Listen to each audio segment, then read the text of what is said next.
Good evening, listeners, viewers of Lloyd's Live. Welcome to the Jerry and Lloyd Sitdown Summer Festival Conversations. With us, we have two distinguished gentlemen, of which Jerry will give more information of. We have to say thanks to Strawhead. We say thanks to Genesis and to all of those who are coming on board to help us with what we are doing here. Again, thank you for viewing and thank you for sharing in the future the Jerry and Lloyd show. Jerry, over to you. Yes, good evening to our viewers. Glad to have you again on this Tuesday evening. This evening, we're going to take a shift in focus, basically. What we have with us, as Lloyd said, two distinguished gentlemen. Um, and allow them to introduce themselves. They are actually from event production and talent management and from modern digital music producing and innovative platforms in those areas. So I'll allow them to introduce themselves individually, and then we'll continue the conversation. Which camera looking in? Straight, the straight one. Okay. I just checking. Okay, so my name is Indiran Bailey, but everybody knows me as Indy. I am a now music executive for a small label called First Class Entertainment, but also distributed by Rock Nation and Rock Nation Distribution. Okay, okay, cool. Oh, you have a mic? Okay. Yeah, I do have a mic. My name is Lindale James. I'm a St. Lucian. Event production is my bread and butter and my love. And I'm here today as a result of my involvement in three major events for the Anguilla Summer Festival. I was involved in the band clash along with Indy. And we did International Night. And of course the Monster August Monday. I worked alongside as a consultant, production consultant with Briggy, the chairman. So yeah, happy to be here. Thanks for inviting me. I feel very honored. So I hope I could make you proud in what I have to say today. Yes, gentlemen, I am happy to share the booth with you the night of the Band Clash Panorama. First of all, give me your impressions of that night show, the highs and lows, what you have seen that really was good, besides the rain, and what was you think needs some strength, and your thoughts so far on Anguilla Summer Festival 51. I would say, I would say my low point would be the test tune because I don't know what goes into selecting the test tune or what the criteria is for even, you know what I mean, like selecting it, but I think the test tune should be more modern, more of modern time. I don't think we should be all the way back into the 70s, 80s. I think it should maybe come down a little bit, get something more modern and give the all the bands participating in the test tune clear direction on how creative them could be. 'Cause I feel like everybody are mostly doing them thing, but it was right on what a test tune actually is to be playing it the same way it was. I feel like people could bring a little bit of the new school energy, you know what I mean, change up the rhythm a little bit.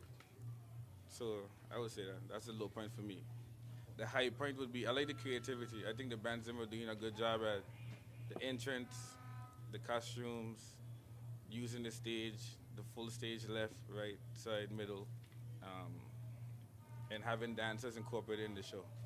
But I think overall band clash are good. I ain't been to band clash in a while, but that's my favorite band clash in a long time. So yeah, I think I would not go into critique on a production level, but I would say, first of all, experience in Band Clash, it is a very unique product throughout the region. I don't know any other country that does it or can do it. Dominica has a good band culture, so there's still a lot of bands in Dominica. St. Lucia has a lot of musicians, very good musicians, but bands, DJs have taken over that. So band culture is something that's very unique. As a production product, I think there are things, lots of things that could be improved. But as it is, as a product that I experienced on Friday night, it works. When you're looking at things like weather, there are things that I would do if I was producing the show a little differently. But I would say that the main element, even if it's a government-funded event, right? Yes. Right. I think at the end of the day, we need to pay attention to how we understand the money element of these events, because these events cost money, right? And I think ultimately, looking at the creative industries in the region, that's one of the areas where we fail. We do it as a seasonal thing, and you find very talented people not able to make money from doing it. So that might be something where even at that level already, maybe a lot of the musicians are not full-time musicians. They don't earn a living from it. They may have other jobs and they just do this as a side thing. And they're so good. So far less if they were able to actually make a living out of doing it. So my criticism would be that, I think as a production, they would need to understand the value of what they're doing, because it's a very unique selling point in most of the carnivals around the country, around the world. having 6 bands clashing with each other over the night, is very unique. My one criticism would be it's a long night. So, there are many ways, I had a chat with Bookie about that, but there are many ways that, we could actually make it a lot more, a lot tighter, and still keep the uniqueness of what we're doing with the bands being able to come on and do the test tune and them kind of things. I disagree with you on the test tune, though. I don't mind. I like the idea. Listen, I like the idea of the. It was an old tune, and how they flipped it and do their little unique thing with it. That was cool. I find that was cool. Even when what's this band that came and they had the bibs, and one was a doctor and one was a surgeon, and I was asking you what's the relevance of that? HD, right? But they had their story in the sense that they had a Juve, right? That's what the trick came in as, and they were all doing characters of Juve, playing music. So I like that. I like the fact that they can go back and actually tie it into modern stuff. Yeah, so we go fight on that one. So there was segments in terms of the band clash that you saw a lot of high energy. How you felt about that? Because Carnival is about energy, yeah, and there were elements of crowd participation and how you really activate the crowd. What are your thoughts on that?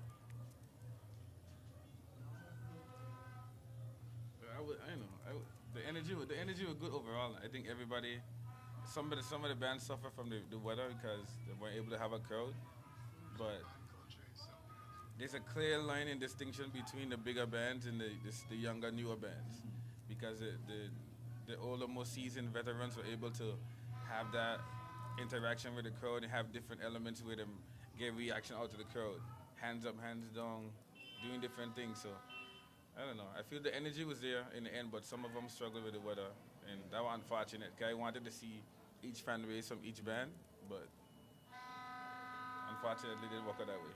But to the previous question, maybe we could scale back on the time, maybe take 5 minutes away from the main performance time, because it was long. Because some bands that didn't have a long entrance had more time to perform. Yeah. So they were getting like a full 35 minutes to play music, while others use up that time and coming One out. band actually does sound check for a good 10 minutes or something like that, Or maybe the entrance ain't time at all. Don't come from the actual time of. Maybe that different conversations. I ain't gonna get into that. Yeah, you remember we were discussing the whole thing of whether it's an entrance or it's a presentation. It's a bit. I mean, at the end of the day, the culture is the culture. I think the energy was okay, but I have to pay attention to the fact that it's almost like I was having a conversation with Bookie afterwards, and I was saying the whole fan base thing is something that was new to me, and I liken it to the UK, where I'm based now, that you have supporters of football clubs. Literally, I was told that there were persons who would stay outside the venue and only come in when the band come in. Right. You understand? So at the end of the day, you have like that whole, and again, I'll go back to production because that's where I'm comfortable. I think you need to do it in a way where you get everybody into the venue, and from band one, they either move the crowd or they don't. Right. You understand? As opposed to bands that are already established and they have a big fan base. It seems a little unfair to the young and newer bands who don't have that fan base. Because there was a disparity actually in terms of those bands who didn't have a big fan base. Correct, correct. And they still had good presentations and good performances, but obviously the points for that moving the crowd would have gone to those who had the crowd. Right. You know, so that's the element I think we could look at. But yeah, I think most of the bands had good energy. I always say when you're on stage, you are a performer. So I experienced Roy Kip in Trinidad and Tobago, and he did this sound check, but nobody knew it was a sound check. The first song was a sound check, but it's actually a song. A lot of brass. No, before they started, Yeah. but that was a sound check. Now, just my pet peeve, once you come on stage and the crowd is there, if it's a closed venue, you sound check it for real, fine.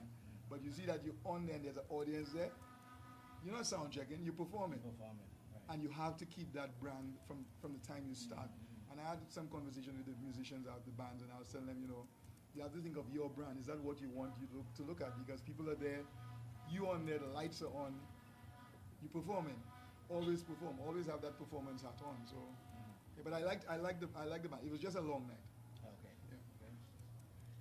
So let's get into what we are really here for. Otherwise, you know, I brought that in because I know UL was part of the adjudication panel, and we heard the results, and there's history now. Tell us exactly in terms of your area. You mentioned that you are actually in the area of okay, I allow you to speak about the area that you're in and how it can really benefit existing potential artists in the Caribbean or in the world. Yeah, so when we were, whenever all the judges were getting to meet each other, we were backstage, and we all having conversations on how we could expand and help add visual aid to the music and artists here in the Caribbean, where we come from. And one of the conversations was giving artists a platform to have a direct push towards more streaming platforms and more visibility, where it be like small marketing ad campaigns geared towards getting the music out there more, right? So my expertise now is, I used to be a music engineer. That's how I started. I want music production, mixing. But now I graduated to management. So as an executive manager, my job is to make sure that we give the artists more visibility as much as them can get. So I always look at it from a standpoint of like, Carnival will come, music will come out, some of the music is really good, but then after Carnival, the music kind of fades. And it's happening not only in Angola, but all the other islands, even Trinidad. As big as Trinidad is, after Carnival, there's a sharp decline in visibility. So we can create that same certain atmosphere, agency that's geared towards creating more visibility and revenue for the artists here. I think it could be more than just Carnival. You know, it could be something that transcends further down the region. And on top of that, to create a lot of opportunities for the artists here. Maybe we'll see a rise in more artists wanting to branch out and do other things. Because even if you look at VA, like Pumper, Adamo, and them, they're starting to get a lot of that visibility. You know what I mean? So then you see Pumper touring more, you do more carnivals, more festivals. I think we have the talent here in Angola. So we have the talent here in Angola. What tools would you use? What strategies would you use actually to get persons involved, artists involved? I think that's the kind of idea. That's what we got to figure out, to be honest. Because I would like to sit down with most of the artists here and figure out what's the best way, with my resources and with the talent here, we can do to create said avenues to best benefit them. But when we stay with me, him, and Maven, we were talking about the royalties, the publishing, the splits, that everybody got in business in order, right? Is the producer getting the right credits? Is the artist getting royalties based on streaming revenue? Because these songs that they put out, they own the master to it. But are they getting revenue or getting paid from the master of the music, right? The Spotify, Tidal, Apple Music, all these streaming platforms, this music should be on and be promoted on. Because there is a market for it. But I don't think everybody's educated on how you can make money from this. Yes, because the royalties aspect of things, having music even any performance production copywritten. And you mentioned about streaming revenue and stuff like that. That is very important because I think sometimes you find guys might get discouraged. Artists might get discouraged to go forward if they're not able to see anything back from the expenditure in terms of music. And you have anything to add to that, James? Yeah, absolutely. I mean, it's all about creative industries for me. That you have the ability to leverage your talent for you to earn a living, and there are many avenues in creative industries in the music business to do that. You just have to understand your market first of all. Um, do the bands or artists have a market, and can they create a market? Um, August Monday is a big market, you know, and how hungry are artists to put out their material, present it in a way that they could actually take a stage on August Monday, because you have so many people, and it's out on social media on social media platforms, and it's an opportunity for you to leverage yourself, your brand, you know, to the world using social media. And of course, that's the first thing. You need to establish your market. Then you need to use the tools to actually be able to gain a living. It's not easy, but the opportunities are there. With social media, the opportunities are there. Grow yourself. From my end, I mean, I'm not a music aficionado or anything. I'm all into the production, but think of it that way. Most Caribbean artists who travel, they travel to international destinations and they perform to the diaspora. So they still performing to West Indians. So does the music actually break out into another market, into another area where you actually have growth? You know, when you go to the UK and you perform in London, who's performing in Manchester? Who's performing in Liverpool? Who's performing in Birmingham? They're all major markets, major areas that you could actually grow your product. And the science behind understanding your music being genuinely rooted in a local culture in the Caribbean, can that sell out there, or does it have to be changed? Does it have to be sped up, slowed down? That's in these areas. You know, how do you fashion the music that it can be piloted and people will want to spend on it? Sponsors will see, oh, this guy is actually, or this lady is actually growing a following. I could put my product on them, and they can earn a living from it. There's a lot that can happen, but I think we need to start thinking outside of the local market and see how the bigger market needs to be, how we need to fashion our talent, that it can be grown out there and seen out there and paid for out there. I have a question. Does Angola have a music aid budget in any way from any part of the government? Something that can help artists in any way? I am not aware of such really. Maybe it does exist, but I'm not too certain really. Yeah, a lot of the regions that have jumped on the bandwagon in the last 7 years of talking creative industry, orange industry, that kind of a thing, and having a plan with that industry is what's important. Because, for instance, St. Lucia just won its first gold medal in the 100 in Olympics last year. That young lady, Julian Alfred, is part of the creative industry. Sports tourism is a big deal, you know. But is there a plan to how to do it? You know, what does Anguilla have? No, that British guy, what's his name? Darnell? Yeah. Who's using that image of him to promote the country? You know, bring him down for carnival. You know what I'm saying? That kind of thing. He would not have been able to make it this for this carnival because he just competed in the British thing, and he qualified for the World Champs in September, so he would not have been. But point really well taken. Just to leave folks know that we are at a pink spot here in South Valley, and it's the Jerry and Lloyd show. Sitting down with us are two distinguished folks in their own areas. Again, we thank you for viewing and sharing and your comments.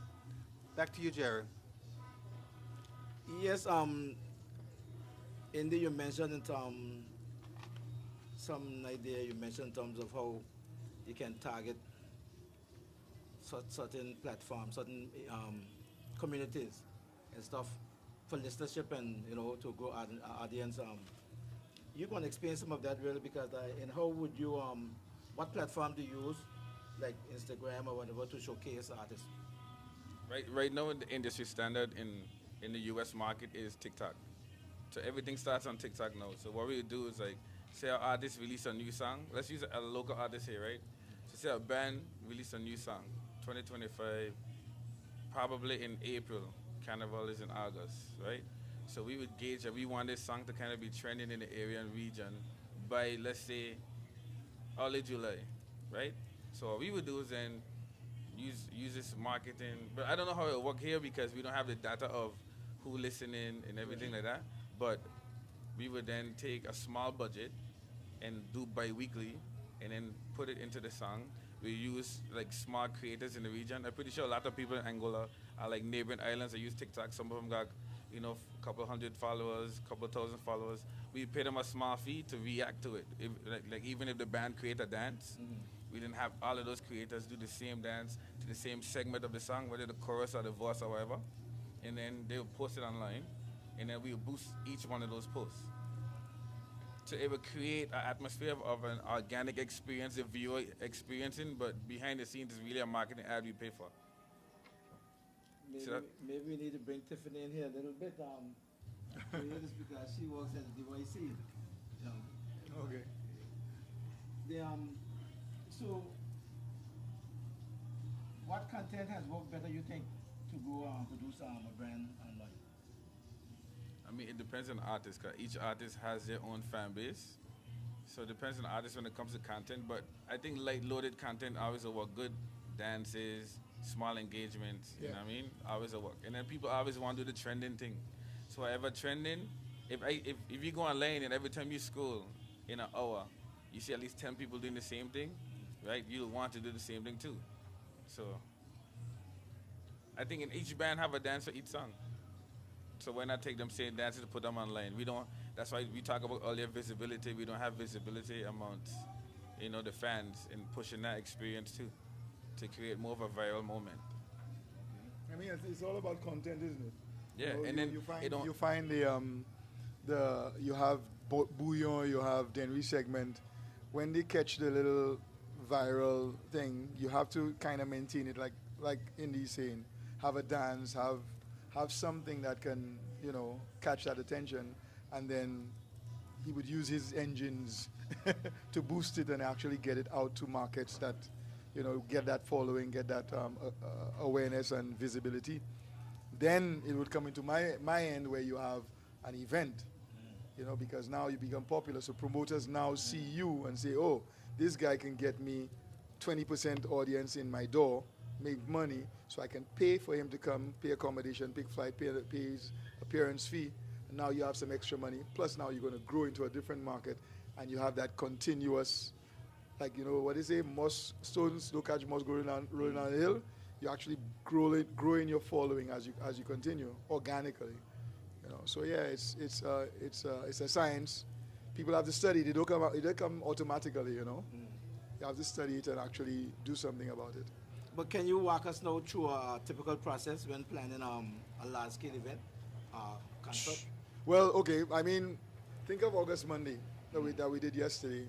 It requires an event like that has so many areas that you have to look at. Luckily, it's not a paid event, right? So you don't have that to worry about. But think of it, there's a land and a marine element to it. So first thing, safety. You have to look at the safety elements. One of the fails was traffic management. The police, I think, had their hands full with the way the cars were channeled to come down. But in my end of the stage itself, which is what we did, we had to look at what the audience capacity is on the beach, the kind of turnout the acts that we bring in would engage. So, for instance, a soca act like Kess or Kassav, we're not worried about people going on crazy. That's not like a Vibes Cartel or one of them younger dancehall artists that would, I'm not going to mention any names, but you know, that element lowers um, Risk. the risk assessment in terms of how people will be. Obviously, on the beach drinking hot sun, there's that risk. But you look at these elements of um, what would happen, cause and effect for an event. Then the other elements of timing, resources, so suppliers, having been able to get enough generators, enough tents, enough crash barriers. I've done August Monday since 2015. You know, I did 2015, 2016, I think up to 2017. When Briggy does it, he calls me on as a consultant for the festival. So I understand the kinds of things that you have to deal with, and that happens throughout the Caribbean. Supplier tell, yeah, man, I'll bring the crash barriers for you, right? But people have the culture of coming and park their cars the night before. So bringing the crash barriers at 12 o'clock in the night to set it up is not going to work because cars are already in the area. So understanding these elements to make the event successful, then the flow of the event. So one of the things that we created this year was having the DJ off the stage as opposed to on the stage so that he could entertain persons without being restricted by what a band is listening to. So if you know, when a band comes on, when you do a band changeover, the band coming in would actually do a line check, listening to monitors. The music playing on the stage would be very different to what the audience hears. The DJ will be hearing what's happening on the stage, and that might affect his mix. So we pulled him off the stage, put him in the, what's the lit? The lit lounge. Put a nice little hut there, you know, and he have his vibing with the crowd while we on stage could do the changeover, and the crowd doesn't get dead because there's constant entertainment and engagement. So these are the kind of things you think of in terms of the flow. Production of a live event has a lot of elements, but these are just a few things specific to August Monday that, you know, we had to look at. I mean, I don't even want to go to, you know, obviously the vendors and the other things that we would have had to So do. I guess you were explaining to me, my question would have been follow-up, would have been creating, how you create and manage production schedule and timelines. You already gone to that. So with sound and lighting, all of those things, you are involved in as well. Yeah. So, I mean, you have a local company, Titanium, who's excellent at that. I've worked with these guys. Some of them have been around World Creole, some of the team. When I do World Creole Music Festival, I've seen them there. Some of them are involved in St. Kitts Music Festival. So you have a lot of local product that can, you know, I mean, being able to produce a festival like that requires world-class, you know, suppliers. I'm sure there are many times during your production experiences that you had to troubleshoot a major technical logistical issue. You tell us what the outcome was. How did you manage to solve it? I could give you 2022, Burna Boy and Creole Festival. He was supposed to perform the Saturday night. He was stuck in Guyana because how much information can I give out about that boy? Something's restricted. But tell him. So yeah, he was stuck in Guyana and couldn't fly out on the night because the jet he has didn't have FAA rights for that size of airport. The airport was too small to land after dark. So I was in the UK being a manager for the event in Dominica. So I had to talk to the team on the ground to actually get them to make changes to the lineup. With the time difference. Exactly. So I talking about 2-3 o'clock in the morning, no sleep. Yeah. So that was a big difficult thing because it would have affected persons in the audience who have bought tickets for the Saturday night.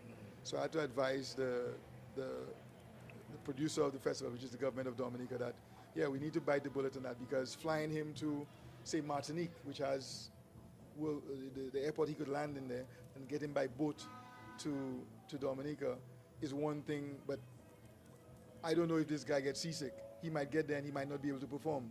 So we just need to bite the bullet, tell everybody, make an announcement, let everybody know whoever has the ticket for tonight, they can come back the following day, and we put him on Sunday, and that's what we did. There was a little backlash for it, but it worked, you know. But that's the thing. There are certain things that are out of your hands, but you kind of have to, first of all, like I say, you prioritize safety, and then at the end of the day, you kind of see what you can make happen. It's constant logistical issues where you have a plan A, plan B, plan C, and that's how it goes, you know. What you see out there, like last night, I mean, I think the feedback from August Monday 2025 was very positive. But that doesn't mean there weren't issues. You know, that doesn't mean there weren't issues. There are lots of things happening backstage that we constantly out in fires. So how will you manage technical writers and things like backline requests from artists? That's easy. That's easy. People find that intimidating, but that's easy. It's the easiest thing to do, and it's one of the key elements that makes events successful is communication. Most of these artists would send their writers in advance. I always promote deal with writers while you're doing your contract. Okay. Because the cost of writers can be sometimes 3 times the amount of their appearance fee. Right. Yeah. You understand? You might have to get equipment for them to be able to perform their show, and the equipment is not available locally. Right. And some of them would not do it. But you need to have that conversation early. So I know people's writers and somebody wants blue M&Ms or these kind of things, but you just have to check it early and communicate with the band and their management as to what you need and what you have and what it is. August Monday, you're performing on a beach. It's a free event. All of these things affect what the artist is expecting. They might think it's a closed venue. If you don't tell them that, you don't want them to land and then they're like, whoa, what's this? Yeah. You know?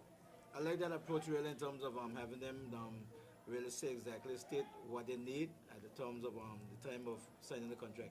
Because once they sign that, you can't ask for anything else after that. Basically. They wouldn't want to do that. They wouldn't want to. The artist wouldn't want to do that. Yeah. But you as the producer and promoter, you have to insist on that. With experience, I need to get stuff there. Air freight is expensive. I might have to get it there by a boat, The cost will be expensive. There you go. These kind of things, A private jet. So yeah, it's not.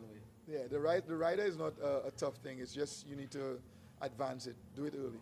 Okay, I got a question for you. Which one would be more difficult for you, hospitality writer or tech writer? Who, me? Yeah.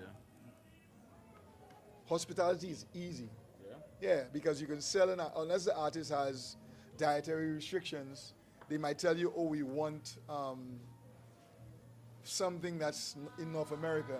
And depending on the team you have negotiating with them, you're saying, well, we have some very unique stuff that's Anguilla based, that's, our fish, our red snapper, and whatever. Send them pictures of it. Tell them, come and have a local experience. We'll make it comfortable for you, that kind of thing. Some of them can be strict, but most of them are strict because a lot of times, they get into contracts where the promoter can't deliver what they said they will deliver. So as long as you build a reputation, which I think Anguilla has done, most of the artists who've come here, they get a good experience. They get good catering, good transportation. They're comfortable. We put little ACs in their little tents, to make them comfortable on the beach, and they like the vibe. It's local, same as we do in St. Lucia for jazz. We let them know we're a small population. It's not a 60,000 person venue that you're coming into. Maybe we have 8,000 people there. So you have to have these conversations with them. So for me, the hospitality rider is easy. The tech rider, I think that's difficult. In my industry, hospitality writers are more difficult. Yeah? Way more difficult. Because they want to smoke weed in your studio. Nah, it would be like you have, like for concerts, you have people that would want a Michelin star chef for dinner. Yeah. You know what I mean? Yeah. Like that shit is like so like. I think Caribbean people are a little bit more easygoing. Like, No, but I think when the international artists come down to the Caribbean, it's an opportunity for you to tell them, come and have a Caribbean experience. In Dominica, they do that. In St. Lucia, they do that. I think in Anguilla, there's a big opportunity to do that. That you're not coming there with these expectations of Michelin chef. No, we have great fight. Well, I know in St. Lucia we have chefs that are world renowned, and they are available to do stuff for these artists, and they would do their research. They would see what you're doing, and most of them would go for it. The hospitality for me is not that bad. I think I was somewhere where we had to get a specific fish on dry ice flown in for some artists, but that's very that's crazy. one in a lifetime kind of thing. Most times you find the guys. Did you get it? Yeah. Most of the times you find the guys.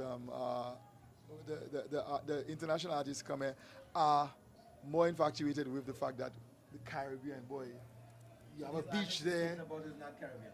No, yeah. From outside of like big name artists, when they come down, they usually love the Caribbean experience, the beach, the mangoes, you know, them kind of things. They happy to have that kind of experience. So I think rather than them trying to get the blue M&Ms for them, you tell them, let's have some, you know, organically grown pineapples, you know, these kind of things. There you go. It's funny you say blue. He mentioned blue M&M's twice. So it's funny you say that because when I was an intern, my first video shoot ever was a video shoot with Young Jeezy, and he had requests blue M&Ms. In a packet. No, Alone. in the trailer for the video shoot on set of the video. So me and DJ Khaled's assistant, her name was Patty. Patty, we had to go to the store. Back then you couldn't buy M&Ms individually, but the color you had to buy the pack and pick out all the blue. So I'll tell you what, that is an industry trick. Artists put that on the 7th page to make sure that you're reading the rider and that you're going to respond, because what they ask, sometimes they ask you for blue M&Ms in a sealed pack. So you're supposed to come back to them and say, well, that's not available. If you don't come back to tell them that, they know you're not reading the rider. Yeah, well. That's been a trick for ages that they do that. That's why I keep saying it, you know. It's a thing that they do because people get the rider and then you're like, yeah, man, we could just give this man what we want. No, he said blue M&Ms. He expects you to come back to him and say, we see your blue M&Ms, but we don't really have that there. What we can substitute it with this for you, you know, that kind of a thing. And guess what? They never touch them. No, they wouldn't. They wouldn't. They never eat them. Because you open in the pack. It's just like an ego thing too. Like, yeah, I want our blue M&Ms, but nobody eat them. No, it's not an ego. It's a trick. Because they Yeah, want but- to know that you're reading the rider. If you're not reading the rider, that means you're not paying attention to what they want. So they bury that deep into the hospitality rider to know that somebody's actually paying attention, and they will come back to them and say, we don't have that, or we can't get that, or, you know, that's. I was an intern. It took me 2 hours Yeah, to do that. But at least you did it. You were reading the rider. No, That's I a didn't good read it thing. right Oh, they just sent you to do it? Yeah, sent me to Oh, do it, crap. yeah. Hard luck there, but. See? And how do you monetize your tracks like through streaming, sync licensing, and sample packs and stuff like that? Okay, so that's kind of a layered question because I have a lot of different ways to do it, but I would say most artists I work with have a publishing deal, so a lot of the stuff that we do goes directly into the admin company, and then admin company then facilitate all of the rights. So when you releasing a song, when you turn in the song mixed and mastered, you got to turn in the clean instrumental TV track and then the daughter track, right? You turn in your artwork, the cover art, everything for the song. Once all of that's turned in, the label would then ask you for the paperwork. Who produced the song, who co-wrote on the song, had multiple producers, the sample, if there's a sample, the sample information, if it was an interpolation, then if it had any other, right now a lot of artists, producers doing is using like, forget the term, but they're going on like these like beat making apps, whatever, and they're pulling these loops. So a lot of these beats today have loops in them. So then the label will now want the loop information also. Once you turn all of that in, the label will then submit it through a clearance process. And then if there's nobody that comes back and say like, okay, there's a sample in this that we need to clear, then we can move on to the next phase, and the lawyer will draft the paperwork and give everybody the respected percentage. And that's how most people are paid that way. You made mention that you have 3 samples. The clean. No, that's just the song itself. Okay, but what's the purpose of having those different versions?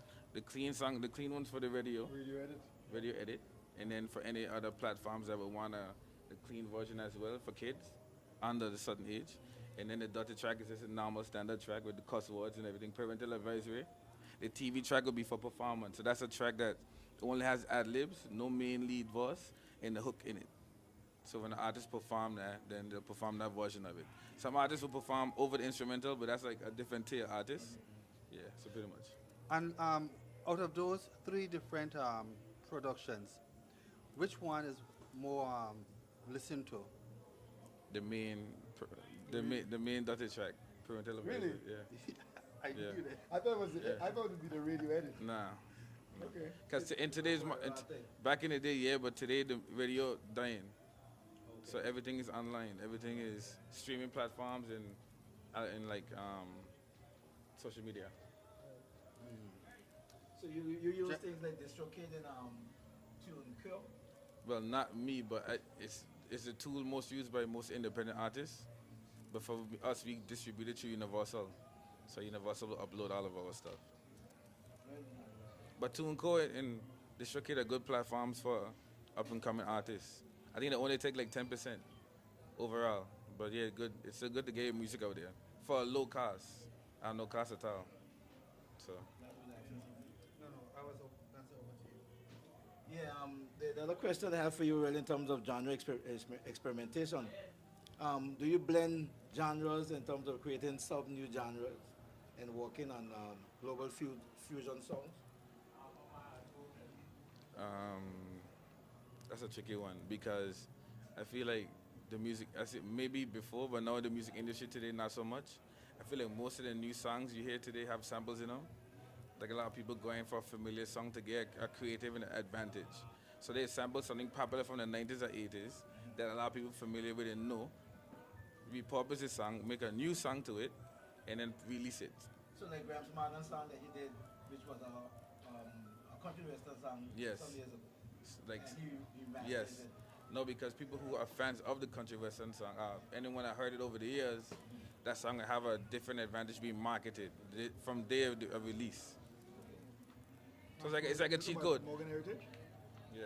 Okay. The only downside to it is the person you're sampling may want an excessive fee, a percentage of the song.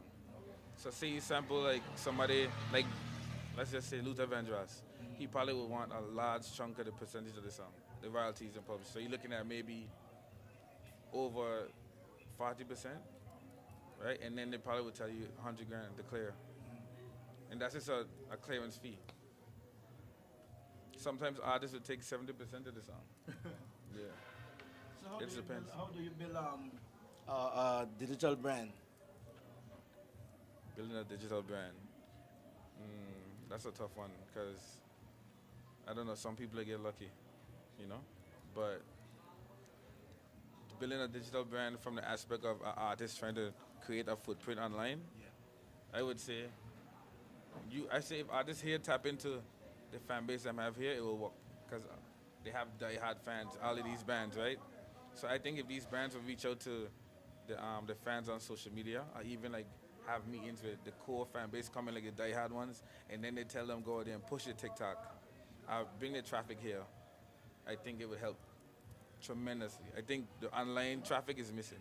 Like I just see like HD, I just see latest pop up on TikTok all the time, but he mostly doing the posting himself. It's him on the TikTok, but I don't see the use of the fans, right, on their own account with the new song. So whatever the new song is, I feel the fans should use the song. Whatever the dances to the song, they should do the dance too, and continue to post it. You made mention of the bands, the artists using TikTok. But one of the challenges that we have here in the Caribbean is monetizing our material. We are not in a region where monetization is allowed. How can we get around that? That's a tough one. I don't think it probably would allow. Maybe if they find a, if they find a way to make it profitable, I think maybe those companies would allow it. But I think that you have to redirect the traffic to make money. Like if you take that same audience, because you can't be monetized, but if you take your same audience and maybe redirect them to a t-shirt sale or something else that you can make money from, I think there's ways to redirect your traffic to make money. But being monetized in Caribbean, I don't know if it'll ever happen. I don't know. Yeah, you're in a different realm there because of the banking laws, and I think the ways around it would probably be artists working together, being able to do some kind of and then there's taxation that you have to think of, but being able to have a banking details like in the US or in the UK, whatever, then you could use that as a base to actually monetize the account. But I wouldn't say it's blacklisted, but the international banks make it very difficult for, because of the blockchain rules and stuff, you can't get monies down there, so That's almost a no-no. And they'll come back to you. We get to James a bit now. Um, what cultural sensitivity protocols must be followed when producing shows or events, you think, in the Caribbean? That depends. You have different goals for your festival or your event. I could give an example again of St. Lucia Jazz, where they looked at a lull in the traffic of tourists in May, and they decided to do the jazz festival then to bring in more persons to the island at that time. So it all depends on what you're trying to achieve. If, for instance, you're trying to achieve recognition for your creatives, you may want to market them or market their product in a certain way to a certain market, to a certain area. If you're trying to make money out of it, if you get them to make money, you'll do something a different way. But culturally, you have to kind of decide whether the product is something that you want to just make popular. So let's say your carnival, you want to get persons to come to your carnival. What do you need to do? So if you want to bring visitors here, do you have hotel rooms for them to overnight? You know, how much can we bring? How much more can we bring in? And these kind of things. And based on that, you can design your event, where you put it, what venue, what kind of entertainment. And I always believe that's one of the pet peeves of mine when I go to other countries, especially in the Caribbean, to do events, that you make sure that there's a local learning, whether it's production, that you can up your production team. I always work closely with production teams on how they can improve themselves. Local artists, that they can prepare themselves for these kind of big stages and not feel intimidated and use the opportunity to leverage their brand. So you'd find myself going early, doing workshops with them, that kind of thing. So build the culture in a way that they can actually benefit from the actual event. Suppose for instance, you know, we have a lot of different rights in the world nowadays. Suppose there's a much famous, much wanted artist, but who's of the LGBT status Right. in the Caribbean. You know, that is how we stay with that. Yeah. You know, how do you walk around that? Like if I was doing an active event in the Caribbean with a LGBTQ artist, how do I work around that? Yeah. Well, I would first of all try and understand. Well, marketing is everything. Sales. You can, like they tell you, a good salesman can sell ice to an Eskimo. Right. You understand? There's always a strategy to sell things. So that one across the board, I can tell you that radio stations, good marketing people, they can build an artist for the event that nobody knew, nobody heard their songs. But they use the radio, they use imagery, they use promotions, so you could do it, right? Me personally, I think at the end of the day, it's about what the producer of the event wants to achieve. Okay. You know, you try and do that.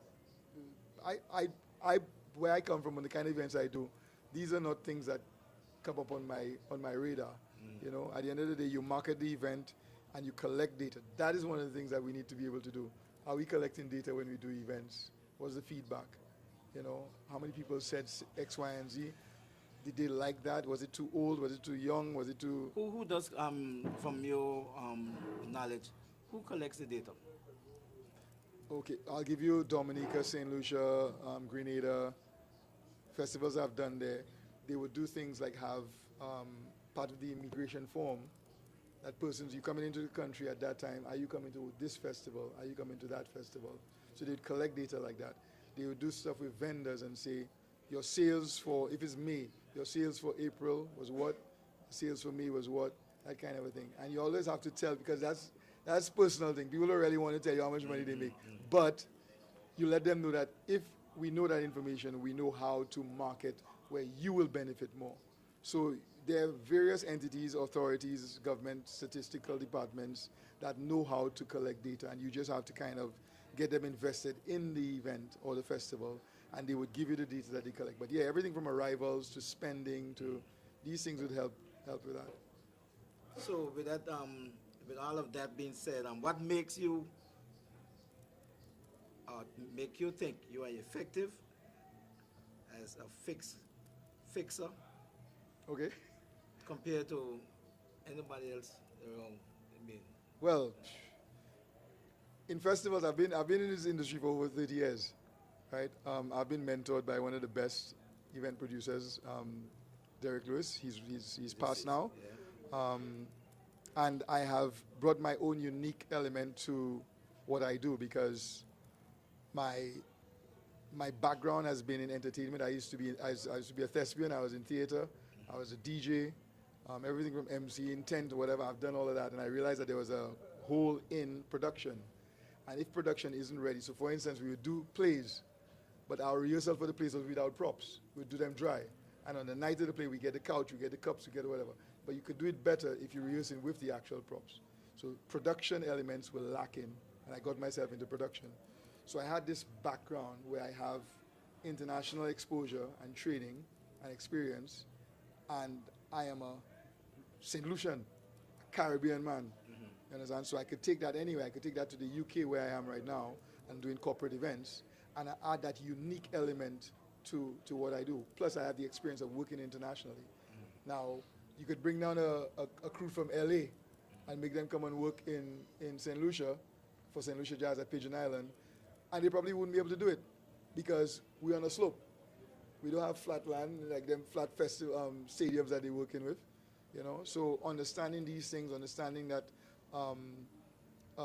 persons don't like to, like Anguilla, right? Persons don't like to come out in the hot sun.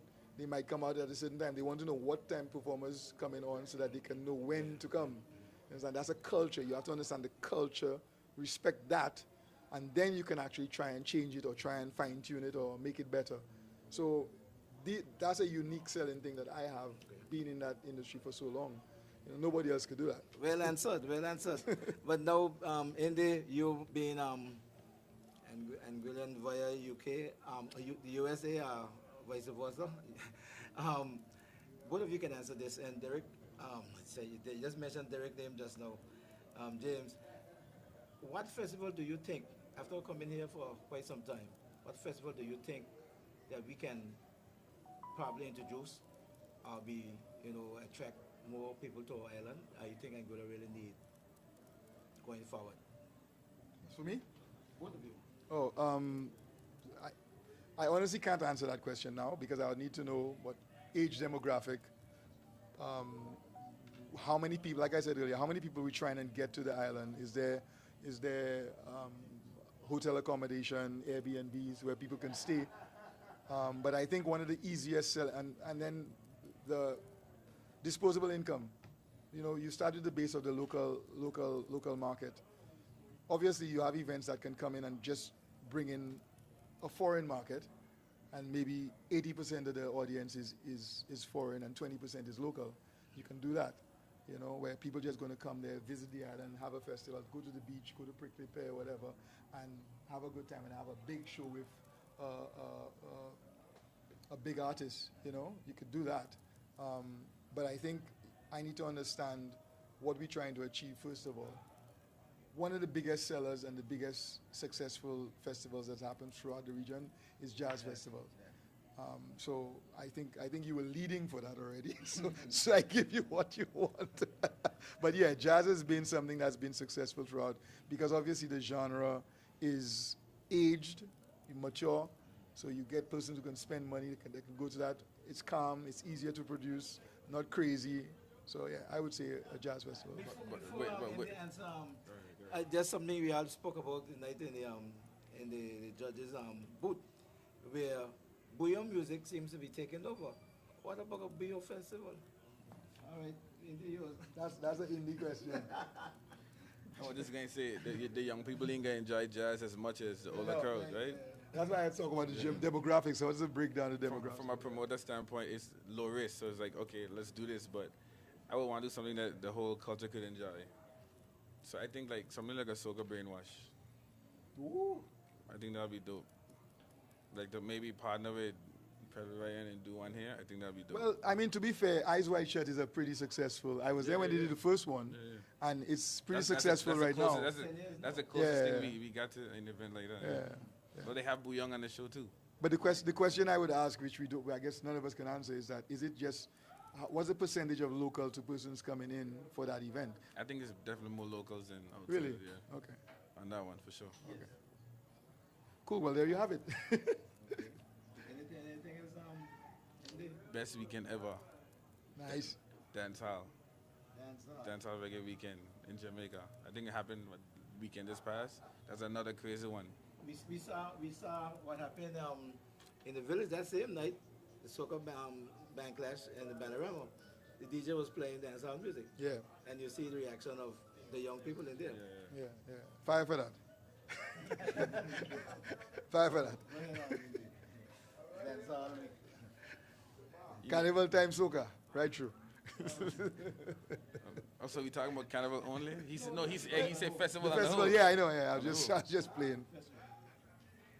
But yeah, I want the young people to have a good time. Kind of like when we used to do the Boxing Day Bash in December. I think that was another good one that all ages could enjoy. So I think anything that people could come out, look them best, look good, Anguillans want to dress up, throw a theme in there. So maybe a certain color coordination or something.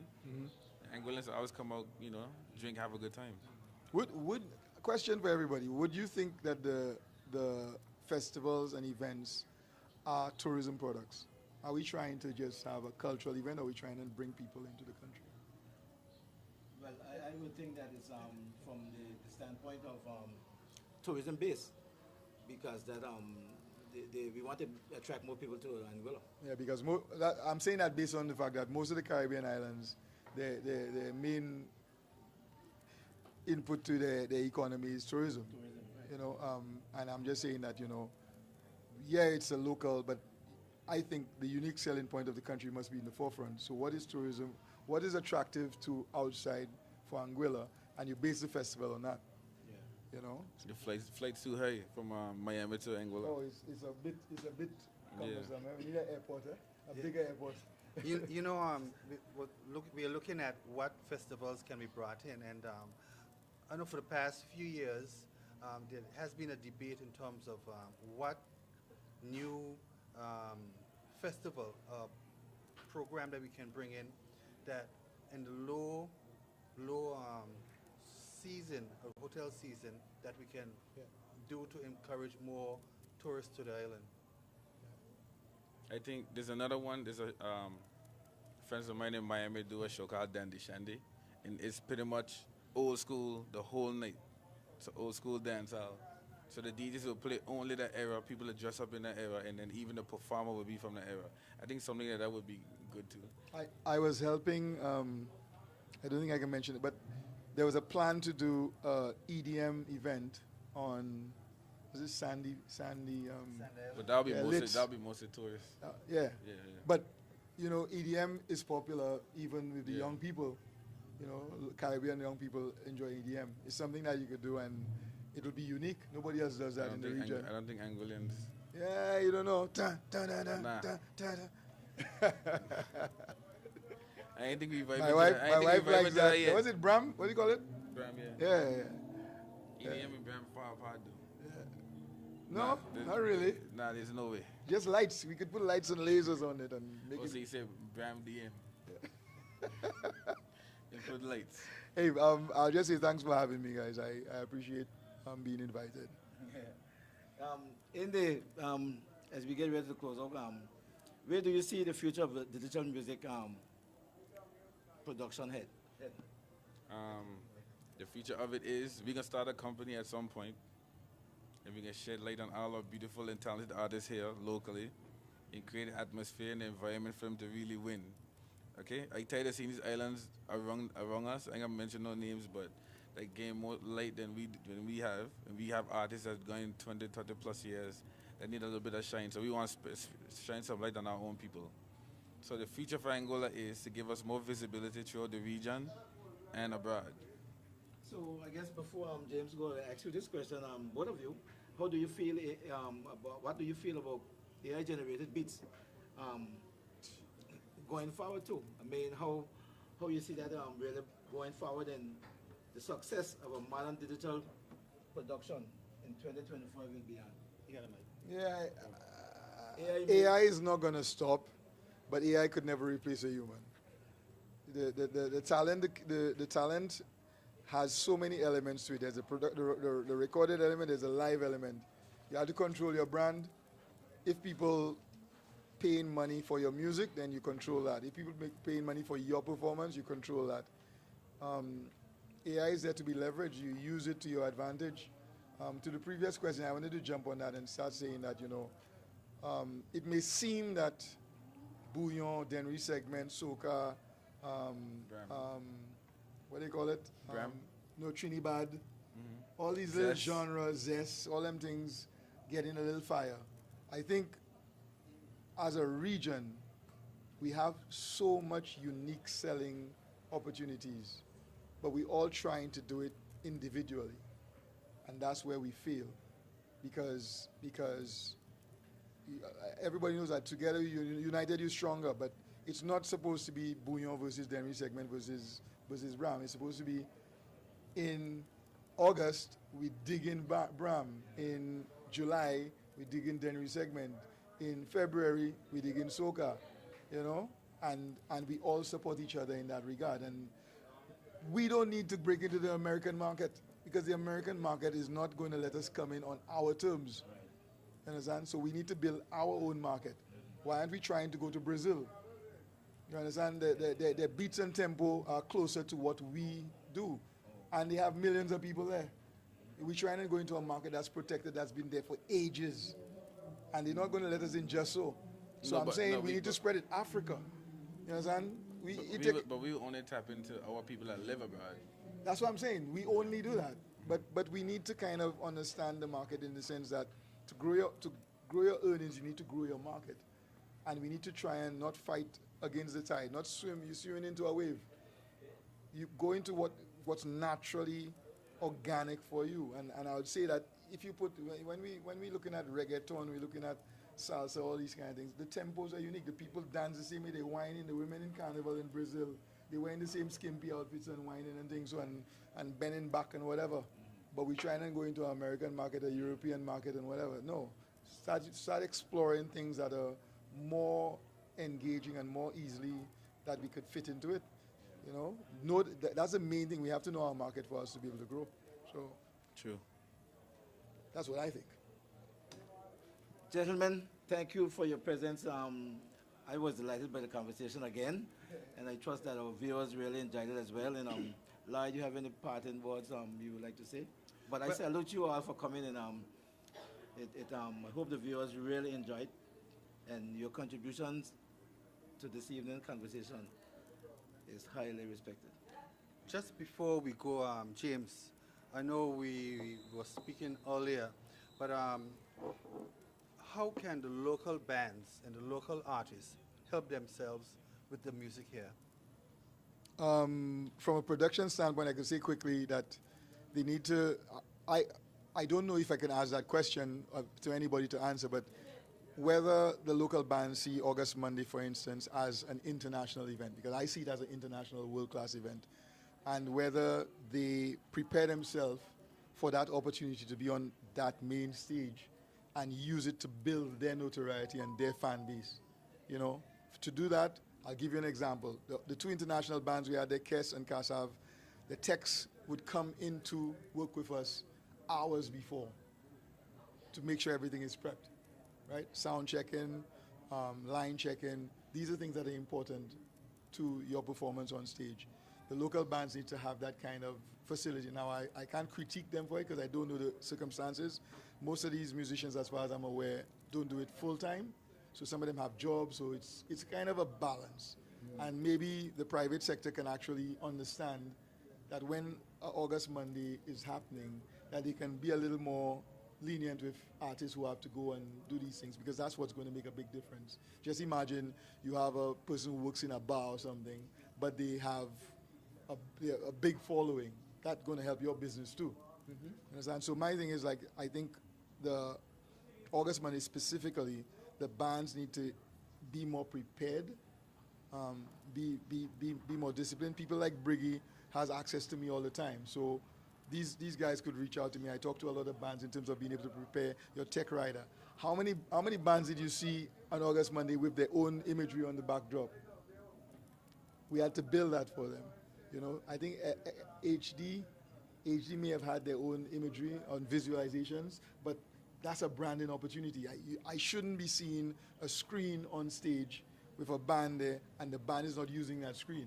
You know, saying what kind of lights you have based on what you're going to wear on stage, what kind of telling the lighting technician, we'll be wearing shiny red.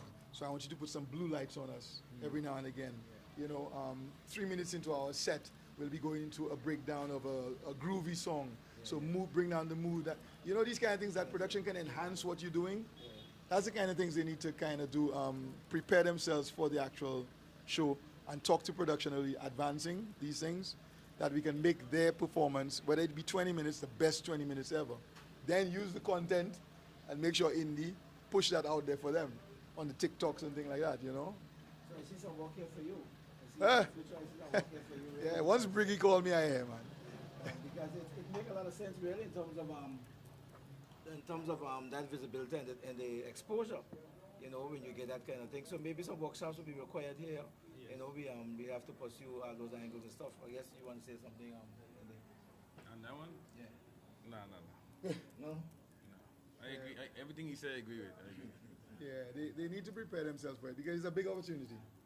And it will grow. It will grow bigger. Okay, you estimate how many people on the beach? How much? I don't want to say the number. Go ahead, say it. It's probably less than we think. Oh. I think it was maybe like 4,000 Okay. in that area.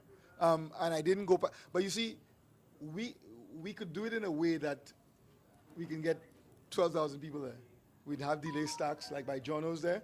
We'd put a delay stack and a screen there, so people don't all have to come towards the stage. Now, because that's what we had, it causes a security risk if we're not spreading the sound and visualization. So you can't really make the festival too big in that same space. You kind of have to do things to.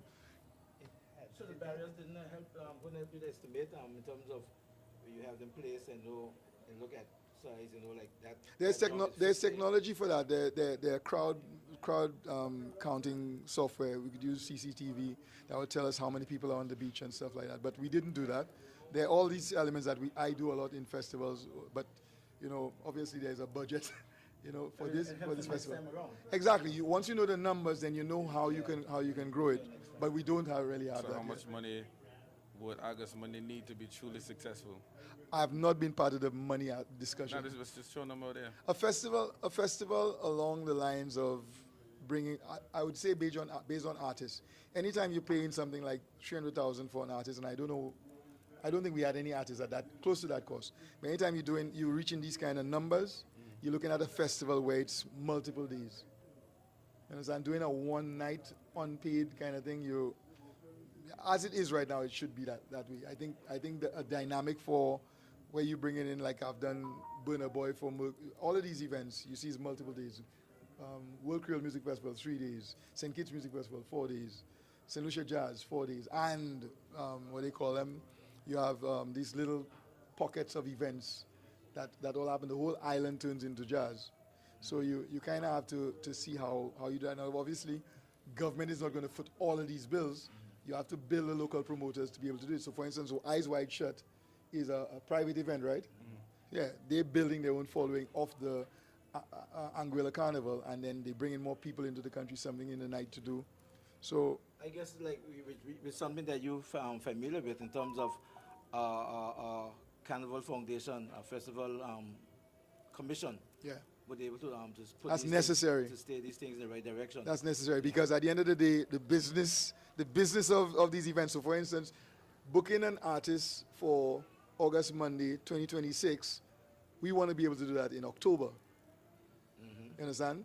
And you want to be able to have the funding to actually do these things in advance. Otherwise, when you're doing it so late, you kind of spending more, and you're at a rush. You might not get what you want, etc., etc. So, yeah, a commission is a good idea. Islands, you know? A commission is a good idea, and yeah, because Kassav was in Tortola just the night before. So it was easier. Yeah. So you have to have that kind of, yeah, I think a commission is a very good idea. Okay, thank you, brethren. Again, folks, thanks for viewing. Thanks for sharing. Thanks for your comments. The Jerry and Lloyd sit-down conversations Summer Festival Conversations 2025. We're at the Pink Spot here in South Valley, and we do invite you to come on down to the Pink Spot, get your local drinks, get your regular drinks. We want to say thanks to Straw Hat, to Genesis, to Expand, to Pat Band, to all of those who are coming on board and supporting us with what we do here at the Pink Spot, the Jerry and Lloyd Sitdown show on Lloyd's Live. With that, we are out.